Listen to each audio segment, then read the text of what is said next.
MS education class.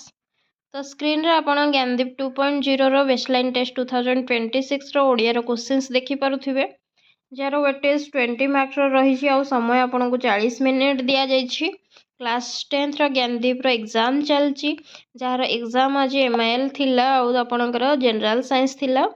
मु आपनकर ओडिया रो जहाँ भी क्वेश्चंस आसथिला तार आंसर कौन रहिबो मु आपण मानक सहित शेयर करिया पई चाहूछि। जेमति कि प्रीवियस वीडियो रे मु आपण को कहिथिली सब गुड़ाक आपणक ग्रामर रू ही क्वेश्चंस आसीबो। विपरीत शब्द आपणकर संधि विच्छेद लिंग परिवर्तन करिया ए सब जिंस रू क्वेश्चन आसीबो। मु आपण को कहिथिली बारंबार आपण तो देखंतु सेही टाइप रो ही क्वेश्चंस आसीछि। तो व्याकरण रो बहुत सारा क्वेश्चंस आसीछि जोटा कि आपणकर class 9th row first chapter व्याकरण रो शब्द गठन रो क्वेश्चंस गुड़ाक बहुत आसीछि। तो चलंतु डेर न करी स्टार्ट करबा। आपण कोन लिखिचंती निश्चित भाव में आपण मिलई रखंतु कोन आंसर लिखिचंती आ आपणकर आंसर कोन हबो। तो फर्स्ट क्वेश्चंस आपणकर देछि ओडिया वर्णमाला रे केतोटी स्वर वर्ण रहिछि। एटा तो आपण समस्त जानिथिबे। हमर ओडिया वर्ण को दी भाग व्यक्त कराई गोटे स्वर वर्ण गोटे व्यंजन वर्ण।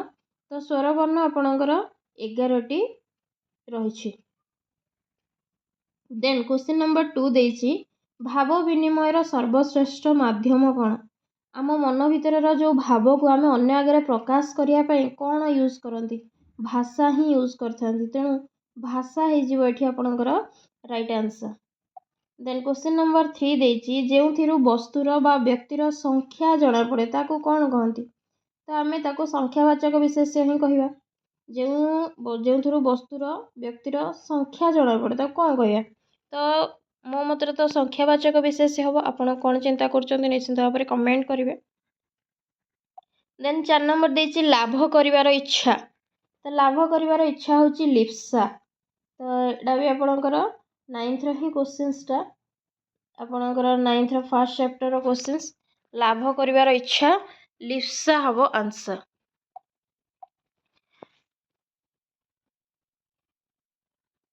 लरसेली लिप्सा ही जो आंसर आपण देखि परिबे। नीलाचल क्वेश्चंस देछि संधि विच्छेद करिया पई। तो नीलयुक्त अचल नीलाचल नीलाचल। देन किशोर लिंग परिवर्तन करिया पई देछि। किशोर किशोरी हे जो दीर्घिकार लागिवो किशोरी रे। देन तुमे केबे आसला है केउं प्रकार वाक्य देछि। तो वाक्य देखि परथो लास्ट क्वेश्चन मार्क देछि। तो प्रश्न सूचक वाक्य ही हबो। तापर आपनकर भ्रम संशोधन रो क्वेश्चंस आछि परिष्कार देछि। परिष्कार जोटी दंतेश हबनी मुधनेश हबो परिष्कार। तो परिष्कार हे जो आपनकर मुधनेश हबो जोटा कि भ्रम संशोधन करिया पे देछि। अपेक्षार विपरीत शब्द देछि बहुत इजी। अपेक्षार होछि उपेक्षा। एटा समस्त जानिथिबे। तो कहिथिली आपनको विपरीत शब्द रो भी क्वेश्चंस आसीबो। तापर देखंतु वाक्य रू पड़ी आज की प्रबल वर्षा। देखंतु विस्मय सूचक चिन्ह दिया जाइछि तेणु एटा विस्मयवाचक वाक्य हे जिवो। देन ओडिया रे संधि केते प्रकार देछि आपण भलरे जानथिबे। क्लास 9th रे संधि थिला। संधि आपणकर 3 प्रकार। गोटे होछि स्वर संधि गोटे होछि व्यंजन संधि आ गोटे होछि आपणकर विसर्ग संधि आ गोटे होछि कोन ना विसर्ग संधि। तापर आपणकर देछि क्वेश्चंस देछि क्वेश्चन देछि क्वेश्चन नंबर 12 भाषा भंडार को केते भाग रे विभक्त करा जायछि। तो हमर भाषा भंडार को 4 भाग रे विभक्त करा जायछि। तो 12 नंबर आंसर हे जो 4 भाग रे विभक्त करा जायछि। गोटे होछि तत्सम आ गोटे होछि तद्भव आ गोटे होछि देशज आ गोटे होछि वैदेशिक। तो एमती कि 4 भाग रे हमर भाषा भंडार को 4 भाग रे विभक्त करा जायछि। एटा भी आपनकर क्लास 9th रे अछि। देन क्वेश्चन नंबर 13 देछि दिन आउ दिन शब्द दुटर अर्थगत पार्थक्य दर्शा। गोटे दिन देछि दिन दिन अर्थ होछि दिवस जोटा दिन टाइम। तो दिन कह जाए सेटा। तापर आउ गोटे दीर्घ दिन अच्छी जोटा कि दरिद्र दुखी दरिद्र मानू दिन बोली कह जाए। तो यार दीटा मीनिंग प्रोनाउंसिएशन सेम किंतु अर्थगत पार्थक्य अलग अलग रही। तापर आपणकर रूढ़ी भी गोटे सब क्वेश्चन आसी जोटा कि क्लास 10th रो गोटे चाउल गढ़ा जहाँ को कहते कि अति सुंदर गोटे चाउल गढ़ा बोली आम कही था। देन क्वेश्चन नंबर 15 देछि रामचंद्र रावण को बद्ध करथिले कर्ता किए पचार तो जी कामटा करते ही कर्ता कह तो ये रामचंद्र ही कर्ता कारण रामचंद्र ही रावण को बद्ध कर जी कार्य कर कर्ता कहुए तो ये रामचंद्र हो कर्ता। देन क्वेश्चन नंबर 16 देछि वंदे उत्कल जननी कविताटी केउ मसीह राज्य संगीतर मान्यता पाइथिला। एटा आपणक बुक्र कवि आपणकर जोटा देछि कवि परिचय से ही लिखाई आप देखिए वंदे उत्कल जननी कविताटी आपणकर 2020 मसीह आपणकर राज्य संगीतर मान्यता पाई। देन तापर क्वेश्चन नंबर 17 देछि लक्ष्मीकांत केउ कवि भाव में परिचित। आम लक्ष्मीकांत आगरे कौन बसती कांत कवि लक्ष्मीकांत महापात्र जी कि वंदे उत्कल जननी लिखिं तो कांत कवि हो राइट आंसर कांत कवि भाव में समस्ते जानी।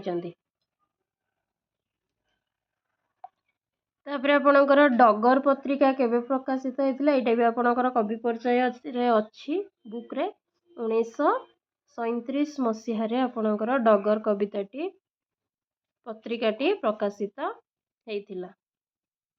देन क्वेश्चन नंबर 19 देछि देखंतु जन्मभूमि ही सब क्वेश्चन आ लक्ष्मीकांत महापात्र एथरू ही क्वेश्चन आसी माने वंदे उत्कल जननी ही सब जाक क्वेश्चन आसी। जन्मभूमि प्रबंधर प्राबंधिक नाम कौन एबे कही जन्मभूमि आपणकर जन्मभूमि प्रबंधर प्राबंधिक नाम हूँ कौन ना कृष्णचंद्र पाणिग्राही एटा बुक्रे ही आपणकर देछि तो आप जानते कृष्णचंद्र पाणिग्राही होउचंदी आपणकर जन्मभूमिर प्रबंधर प्राबंधिक। Then question number 20 last question जन्मभूमि प्रबंधटी प्राबंधिकर केउ प्रबंधरू आसी जानते प्रबंध मानस पुस्तक आसी अच्छी। तो 20टा जाकर क्वेश्चन आपण मैंने भल भाव आंसर जानी सारी तार आंसर कौन रही। तो नेक्स्ट एग्जाम आपणकर मैथ आउ थर्ड लैंग्वेज अच्छी तो मैथ पे बहुत ही ओरिएंटेड होती तो मैथ रे बहुत इजी इजी क्वेश्चन आसो जमती कि मिश्रण फेड़ाण गुणन हरण मु आराम से कही बेसिक क्वेश्चंस गुड़ाक आसो आइडेंटिटीज रो क्वेश्चंस गुड़ाक आसो आप ट्रिगोनोमेट्री टिके देखि नियंतु बेसिक ट्रिगोनोमेट्री आ ज्योमेट्री रो फॉर्मूला गुड़ाक आपणकर जमती कि ट्रायंगल रो हला तापर आपणकर स्क्वायर रेक्टेंगल एगुड़ाकर क्वेश्चंस पैरेललोग्राम रो रंबस तो ये टाइप रो माने जोड़ाक बेसिक ट्रिगोनोमेट्री रो फॉर्मूला गुड़ाक टिके प्रिपेयर हुंतु तापर ट्रिगोनोमेट्री रो भैल्यूज गुड़ाक जमती कि 30 डिग्री 90 डिग्री एमानकर भैल्यूज गुड़ाक टिके प्रिपेयर हुंतु। तापर आपणकर ज्योमेट्री रो जदी देखिबा हमें अलजेब्रा रो क्वेश्चंस जमती कि फॉर्मूलाज को लेके आइडेंटिटीज को लेके क्वेश्चंस आसी परिबो तो बेसिक क्वेश्चंस आसीबो जमती कि आपणकर फैक्टराइजेशन हैला एलसीएम एससीएम हैला तापरे आपणकर बदमाश रूल रू भी क्वेश्चंस आसी परिबो ये टाइप रो क्वेश्चंस आसीबो बहुत इजी क्वेश्चंस आसीबो जोटा कि आपण करि परिबे जदी आपणकर फंडामेंटल क्लियर अछि तो बिल्कुल भी ओरिएंट हेबार नै। तो thank you all of you वीडियोटी को लास्ट पर्यंत देखिथिबारु निश्चित भाव में जदि चैनल रे नुआ अछंती चैनल को सब्सक्राइब करेंगे लाइक करेंगे आउ सांग मानक सहित शेयर मध्य करेंगे। Thank you all of you जय जगन्नाथ।